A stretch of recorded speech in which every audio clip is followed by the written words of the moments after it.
Hello दोस्तों, आज की इस वीडियो में मैं आपको बताऊंगा कि अगर आपको किसी भी रूम की क्वांटिटी मेज़र करनी हो कि उसमें कितना मटेरियल लगेगा, किस तरह से काम होगा, अगर आपको उसकी लेंथ गिवन हो, ब्रेड्थ गिवन हो, रूम का साइज़ गिवन हो, डोर्स विंडो गिवन हो, वॉल की थिकनेस आपको गिवन हो, अगर फाउंडेशन आपको गिवन हो तो आप किस तरह से कितनी एक्सकवेशन होगी, कितनी कंक्रीटिंग होगी, कितना ब्रिक वर्क होगा, आप किस तरह से कैलकुलेट करेंगे। आज हम ये सीखेंगे। इससे पहले अगर आप चैनल पर नए जुड़े हैं तो इस चैनल को प्लीज़ सब्सक्राइब कीजिए, लाइक कीजिए और अपने फ्रेंड्स में शेयर कीजिए। May be someone need it. आज हम बिल्डिंग एस्टीमेट सीख रहे हैं। बिल्डिंग एस्टीमेट निकालने के दो मेथड्स होते हैं। पहला सेंटर लाइन मेथड और दूसरा होता है long wall short wall method. सबसे पहले हम सेंटर लाइन मेथड से सीखने की कोशिश करते हैं, जो ईजी होता है long wall short wall method से। इसके अंदर जैसे आपको ये प्लान गिवन है, सेंटर लाइन मेथड है तो सीधा सा मतलब है कि हम सेंटर लाइन कंसीडर करेंगे। इसके अंदर हम लॉन्ग वॉल और शॉर्ट वॉल इनको जब कंसीडर करेंगे तो इनकी जो लेंथ होगी वो हम सेंटर से कैलकुलेट करेंगे, दोनों साइड से।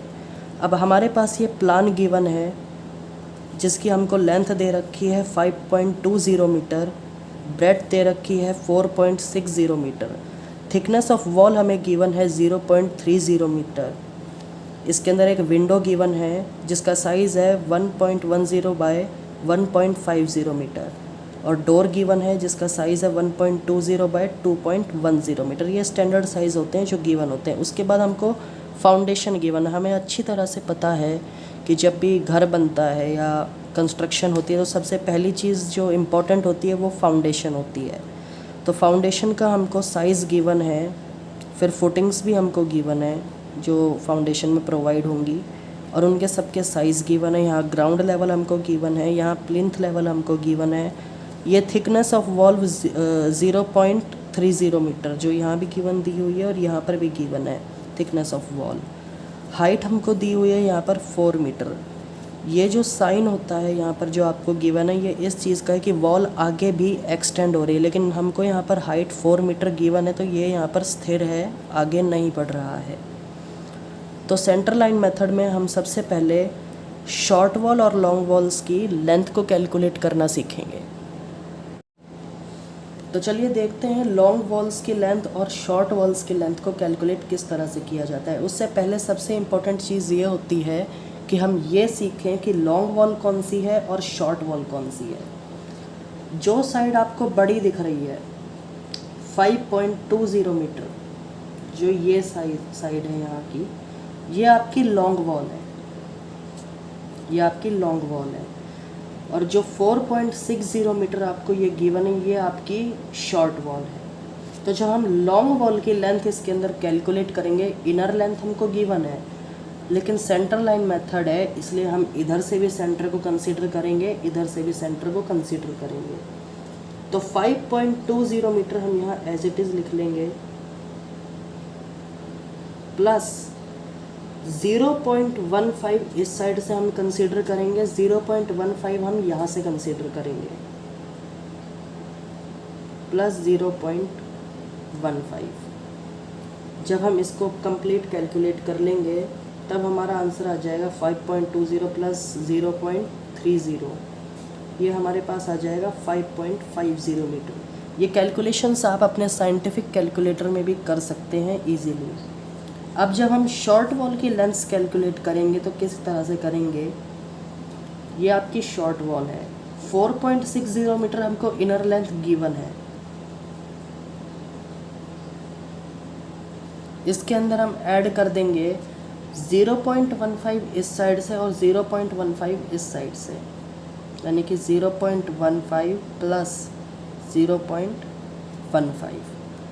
जब इसको हम कैलकुलेट कर देंगे तो हमारे पास आ जाएगा 4.90 मीटर। इसके बाद हमको कैलकुलेट करनी है total length of all walls, यानी कि जो चारों वॉल्स हैं इसकी लेंथ को अब हमें कैलकुलेट करना है। तो हम किस तरह से करेंगे, अगर आप देखें तो ये रेक्टेंगल है और रेक्टेंगल का पेरीमीटर क्या होता है 2 × L + B। ये बेसिक फार्मूला है, तो हम इससे भी निकाल सकते हैं, या फिर चारों साइड्स को आप प्लस भी करेंगे तो भी वही आएगा। तो ये 2 इंटू एल अगर हम कंसिडर करेंगे तो वो लॉन्ग वॉल होगी, तो लॉन्ग वॉल की लेंथ है हमारे पास 5.50 मीटर, प्लस शॉर्ट वॉल की हमारे पास लेंथ आई है 4.90 मीटर। इसको जब हम कैलकुलेट करेंगे, हम कैलकुलेटर में देख लेते हैं। जब आप इन वैल्यूज़ को कैलकुलेटर में कैलकुलेट करते हैं तो हमारी वैल्यूज़ आ जाती है 20.8 मीटर।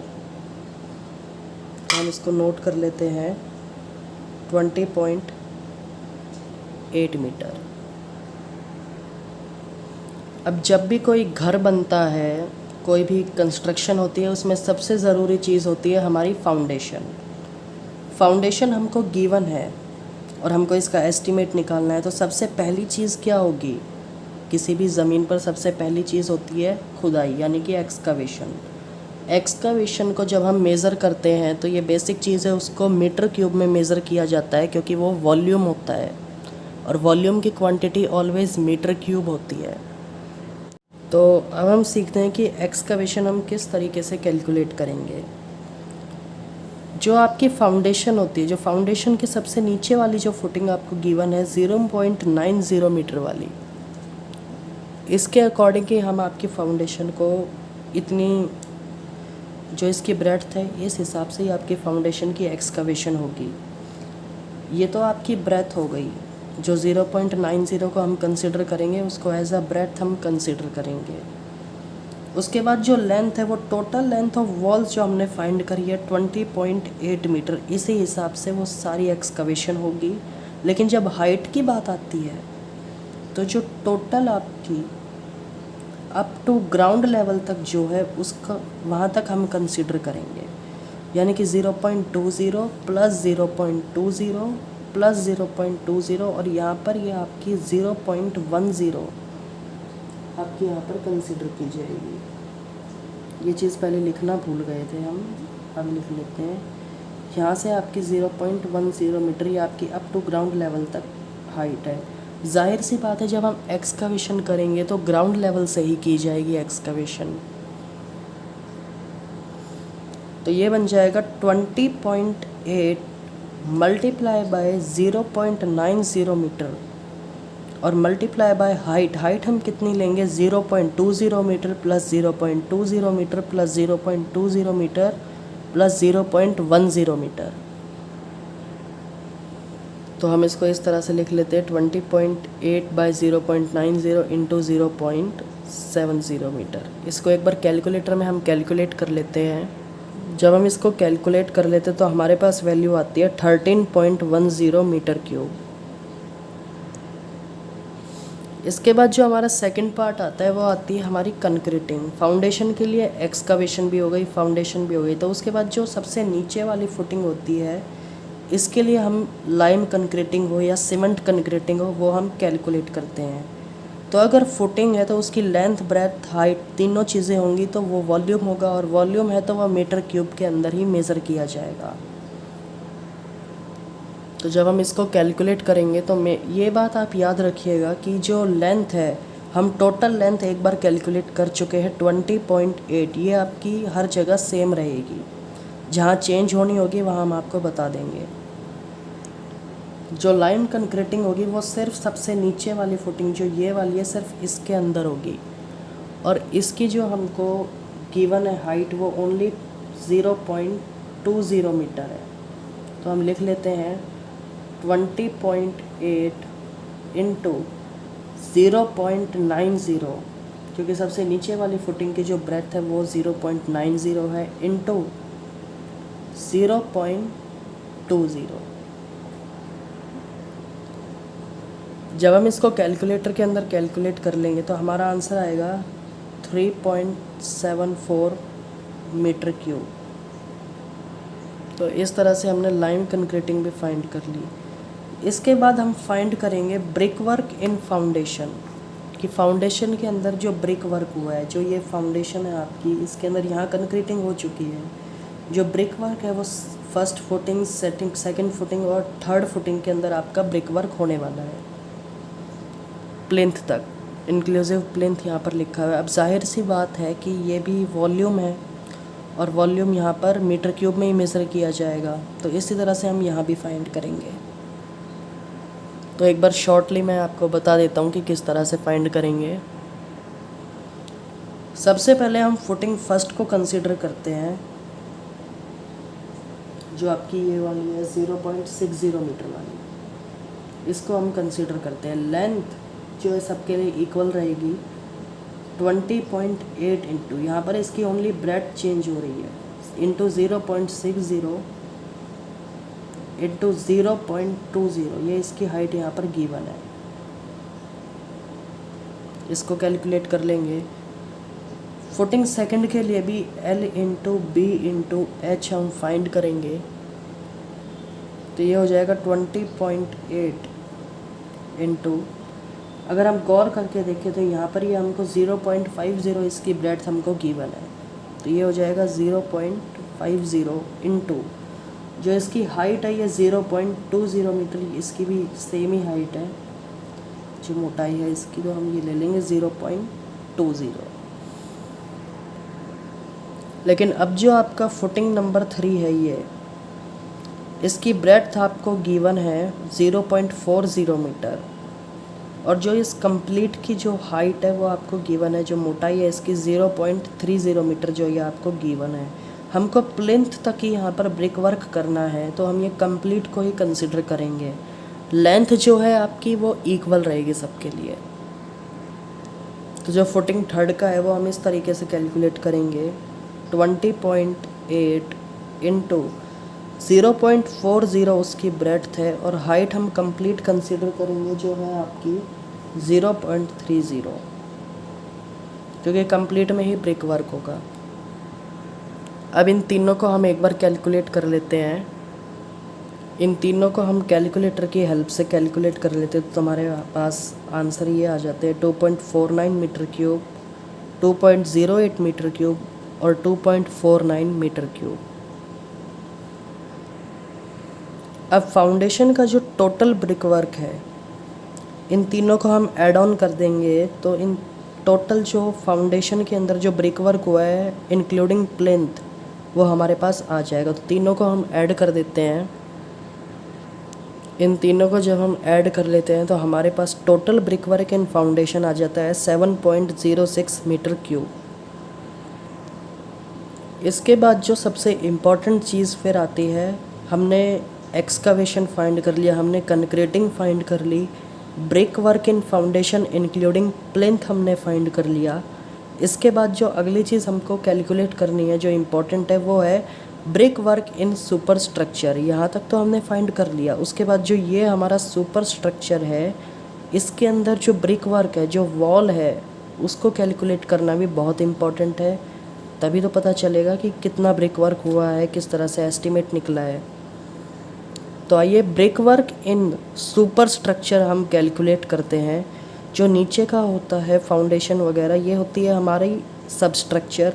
जो इसके ऊपर हमारे दीवार खड़ी होती है उसको हम बोलते हैं सुपर स्ट्रक्चर। तो हम कैलकुलेट करेंगे brick work in super structure. Brick work in super structure हम कैलकुलेट करेंगे, तो ये भी वॉल्यूम है, और वॉल्यूम का फॉर्मूला होता है L into B into H. Brick work in super structure के लिए अगर हम लेंथ देखें तो वॉल की ओवरऑल लेंथ हम ऑलरेडी कैलकुलेट कर चुके हैं, जो है हमारी 20.08 मीटर। अगर हम ब्रेथ देखें तो यहाँ पर हमारे पास थिकनेस ऑफ वॉल हमारे पास गिवन है 0.30 मीटर, हम इसको कंसीडर करेंगे। और जो वॉल की हाइट है कि कितनी हाइट की वॉल है, तो वो भी हमको गिवन है यहाँ पर 4 मीटर।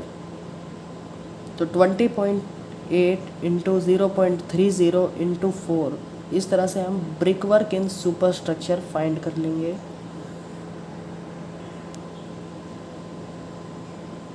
हम brick work in super structure calculate कर चुके हैं। 20.8 जो लेंथ थी, थिकनेस ऑफ वॉल हमारे पास 0.30 मीटर था, और वॉल की जो हाइट थी वो हमें गिवन थी 4 मीटर।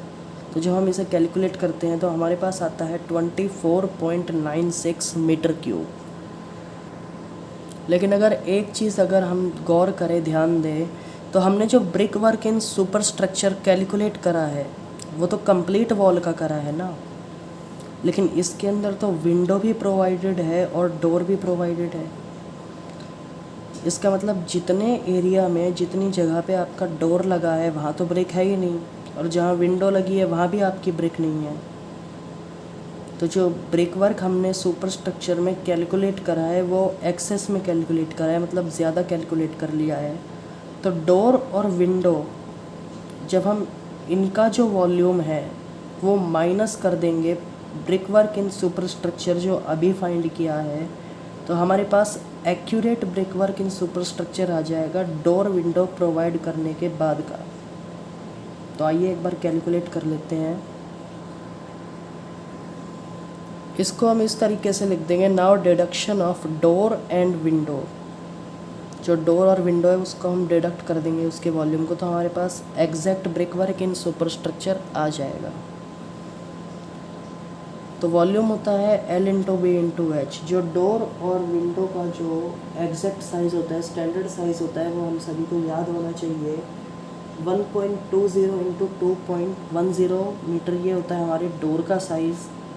जो विंडो है इसका साइज़ हमारे पास होता है 1.10 बाय 1.50। ये मीटर में है दोनों, ये स्टैंडर्ड साइज़ होते हैं।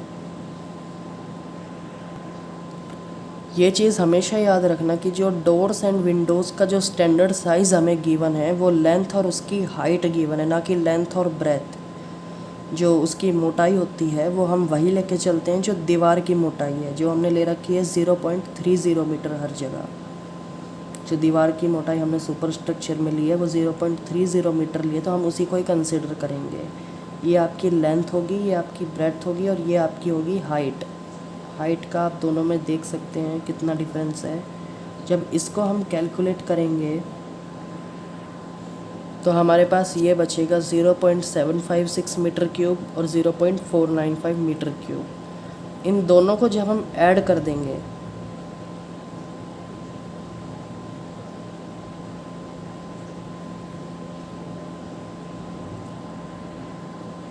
तो हमारे पास 1.251 मीटर क्यूब बचेगा।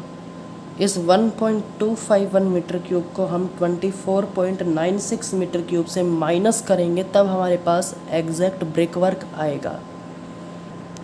तो एग्जैक्ट जो ब्रिक वर्क है वो हमारे पास ये निकला है सुपर स्ट्रक्चर का। ये क्वेश्चन इतना ही सॉल्व नहीं हुआ है, इसके बाद आपकी एक टेबल भी बनती है, एक परफॉर्मा भी बनता है, वो दिखाते हैं हम आपको। हमेशा याद रखिए कि जब भी आप एस्टीमेट निकालते हैं या रेट एनालिसिस कैलकुलेट करते हैं तो हमेशा आपकी एक टेबल बनती है, और वो टेबल इस तरह से बनाते हैं हम, सीरियल नंबर, फिर उसके बाद पर्टिकुलर्स की क्या काम हुआ है या जो डिटेल्स होती है वो, नंबर की कितना नंबर है उसका 1 बार 2 बार, इस तरीके से, फिर उसकी लेंथ ब्रेथ और हाइट हम लिखते हैं, और क्वांटिटी का मतलब है जो हम वॉल्यूम हम जैसे हमने निकाला कि कितनी क्वांटिटी है, कितना मीटर क्यूब क्वांटिटी है, वो जो हमने फाइंड किया वो हम यहाँ लिखेंगे। उसके बाद रिमार्क्स, जो ये वाला कॉलम होता है यहाँ पर आपको लिखना पड़ता है, मतलब कि जो कैलकुलेशंस जो यहाँ हुई है या हमने जो कंसीडर की हैं चीज़ें वो हमको यहाँ पर लिखनी पड़ती है। तो एक बार ये टेबल हम फिल करके देख लेते हैं। ये जो टेबल है आपकी ये इस तरीके से फिल होगी। आप देख सकते हैं कि हमने सबसे पहले लिखा अर्थवर्क। अर्थवर्क के अंदर हम एक्सकवेशन को कंसीडर करते हैं। नंबर लिखा हमने 1 कि एक बार हुई है, मतलब जैसे हमने टोटल लेंथ फाइंड कर रही थी इसके अंदर इसी तरीके से फाइंड होगा। जब हम long wall short wall methods लेते हैं वो उससे सॉल्व करते हैं, तब हमारी ये डिजिट्स में थोड़ा अंतर आता है। तो एक्सकवेशन 20.8 इस लेंथ थी, ब्रेथ 0.90 और हाइट हमने ली थी 0.70 मीटर जो कंप्लीट ली थी। उसकी क्वांटिटी ये आ गई। उसके बाद हमने की थी कंक्रीटिंग। कंक्रीटिंग की कितनी क्वांटिटी निकलेगी, लाइम कंक्रीटिंग हुई थी, सीमेंट कंक्रीटिंग भी होती है, अगर सीमेंट होती तो हम सीमेंट लिखते हैं, अगर 2 फ्लोटिंग करते 2 लिखते, एक में हो रखी है तो हम 1 लिखेंगे। 20.8 फिर ये ब्रेथ थी 0.90 और एक में ही हुई थी इसलिए उसकी जो मोटाई थी वो थी 0.20। जब हमने टोटल इसका सॉल्व किया, वॉल्यूम निकाल लिया, तब ये 3.74 मीटर क्यूब आया। उसके बाद हमने निकाला था brick work in foundation including plinth. जब हमने ये फाइंड किया तो तीनों फुटिंग का सेपरेट एक एक बार निकाला था। तो 20.8, 0.60 इसकी ब्रेड्थ और ये 0.20 हाइट थी। तो जब हमने ये निकाला तो 2.49 आया। फुटिंग 2 का जब हमने ऐसे ही कैलकुलेट किया तो वहाँ पर सिर्फ ब्रेड्थ चेंज हुई थी 0.50। तो जब इसको सॉल्व करा उसकी मोटाई सेम ही थी, तो ये 2.08 आया। जो थर्ड फुटिंग थी उसके अंदर हमको प्लेंथ तक कैलकुलेट करना था, तो वो कंप्लीट था। तो एक बार ही निकाला था वो 20.8 मल्टीप्लाई बाय 0.40 मल्टीप्लाई बाय 0.30। इसको जब कैलकुलेट करा तो 2.49 ही आया हमारा। जब तीनों को ऐड किया हमने तो टोटल हमारे पास आया 7.06 मीटर क्यूब। उसके बाद हमने कैलकुलेट किया था ब्रिक वर्क इन सुपरस्ट्रक्चर।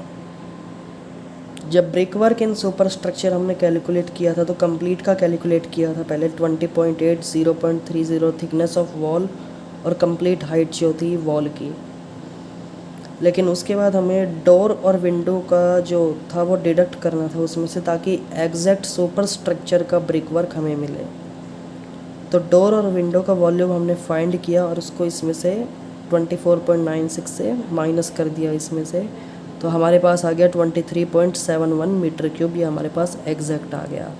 जो कैलकुलेशंस वगैरह जो हमने अलग से की थी, जो जैसे वॉल्यूम निकालना हुआ, कुछ हुआ, तो वो हमको रिमार्क्स में लिखना पड़ता है। लेकिन हमने डिटेल क्वेश्चन पूरा सॉल्व किया है तो इसकी कोई ज़रूरत नहीं है। एग्ज़ाम में अगर इस तरीके से आप क्वेश्चन सॉल्व करते हैं तो ये 10 नंबर का क्वेश्चन या 15 नंबर का आता है और कोई आपके मार्क्स कट नहीं कर सकता। सबसे इम्पॉर्टेंट जो इस क्वेश्चन के अंदर होता है वो ये टेबल ही होती है। अगर आप सिर्फ वो क्वेश्चन सॉल्व करके आएंगे और ये टेबल नहीं बना के आएंगे तो आपके मार्क्स कट भी हो सकते हैं। इस मेथड को आप अपनी डेली लाइफ में भी यूज़ कर सकते हैं। अपने घर का एस्टिमेट फाइंड करना हो या क्वांटिटी कैलकुलेट करनी हो तब इस मेथड को हम यूज़ कर सकते हैं। नेक्स्ट वीडियो में हम long wall short wall method के बारे में हम पढ़ेंगे। तब तक के लिए आप सेंटर लाइन मेथड को पढ़ें। धन्यवाद। अगर वीडियो में नए हैं तो इस चैनल को सब्सक्राइब कीजिए, लाइक कीजिए और शेयर कीजिए अपने फ्रेंड्स के साथ। Thank you very much.